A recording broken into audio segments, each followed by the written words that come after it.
From translation, TLB the Living Bible this 179 day of the year. Today we are reading passages Psalms 78-79 Psalms chapter 78, verses 1 to 72. O my people, listen to my instructions.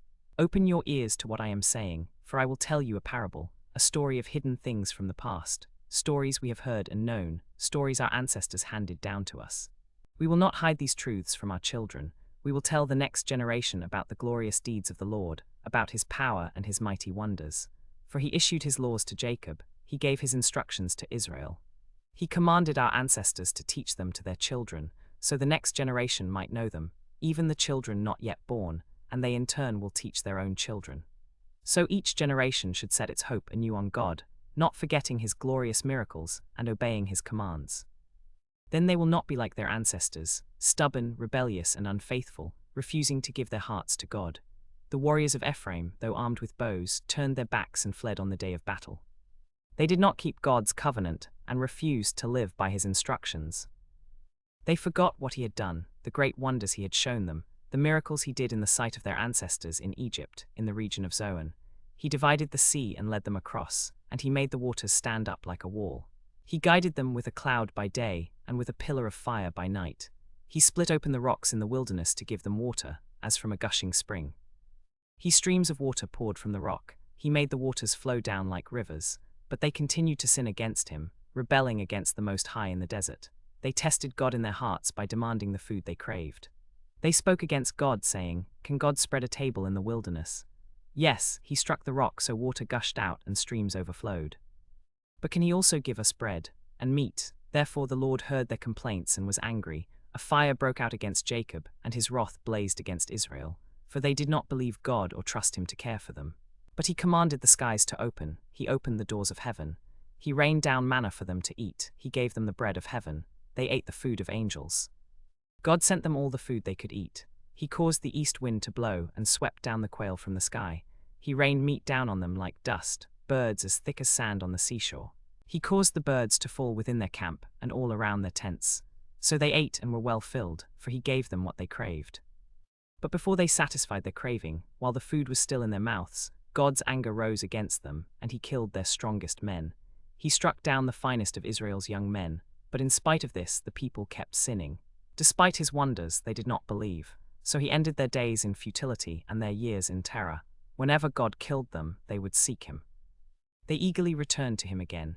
They remembered that God was their rock, that God Most High was their Redeemer. But all they gave him was lip service. They lied to him with their tongues. Their hearts were not loyal to him. They did not keep his covenant, yet he was merciful and forgave their sins and did not destroy them all.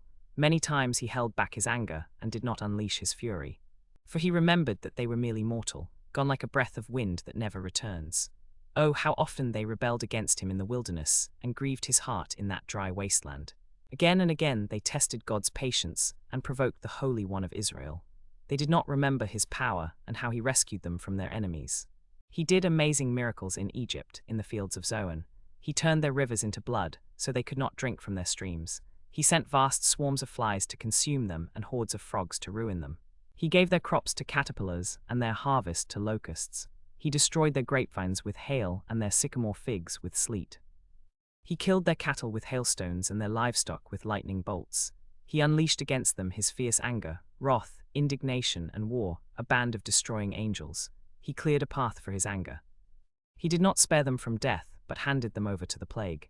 He killed the oldest son in each Egyptian family, the flower of youth in the houses of Egypt. But he brought his people out like a flock of sheep. He led them through the wilderness like a herd. He guided them safely along, while the sea covered their enemies. He brought them to his holy land, to this land of hills he had won through his power. He drove out the nations before them. He gave them each an inheritance of land. He settled the tribes of Israel in their tents. But they kept testing and rebelling against God Most High. They did not obey his instructions. They turned back and were as faithless as their parents. They were as undependable as a faulty bow. They angered him with their pagan shrines. They made him jealous with their idols. When God heard them, he became very angry and rejected Israel completely. He abandoned his dwelling at Shiloh, the tabernacle where he had lived among the people. He allowed the ark of his might to be captured. He surrendered his glory into enemy hands. He gave his people over to be butchered by the sword because he was so angry with his own heritage. his people. Their young men were killed by fire, their young women died before singing their wedding songs. Their priests were slaughtered, and their widows could not mourn their deaths. Then at last the Lord awoke as if from sleep, like a warrior aroused from a drunken stupor. He routed his enemies and sent them to eternal shame. But he rejected Joseph's descendants. He did not choose the tribe of Ephraim. He chose instead the tribe of Judah and Mount Zion, which he loved. There he built his sanctuary as exalted as the earth and sky. He also chose his servant David, taking him from the sheepfolds. He brought David from serving the ewes that had their young to be the shepherd of Jacob's people, of God's own people, Israel. So David shepherded them with an integrity of heart, with skillful hands he led them. Psalms chapter 79, verses 1 to 12. O God, pagan nations have conquered your land, your special possession. They have defiled your holy temple and left Jerusalem in ruins. They have left the dead bodies of your servants as food for the birds of the sky. The flesh of your godly ones has become food for the wild animals.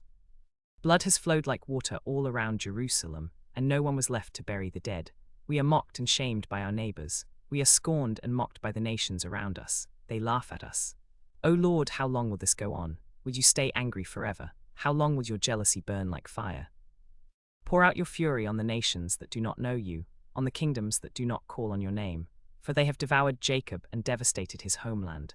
Do not hold us guilty for the sins of our ancestors. Let your compassion quickly meet our needs, for we are on the brink of despair. Help us, O God of our salvation. Help us for the glory of your name. Save us and forgive our sins for the sake of your name.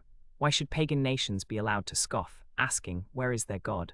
Let us see your vengeance upon the nations, for they have spilled the blood of your servants. Listen to my prayer, O God. Hear the words of my mouth. Rescue us from the insults that are heaped upon us. We give thanks to you forever, O God. We will praise you from generation to generation.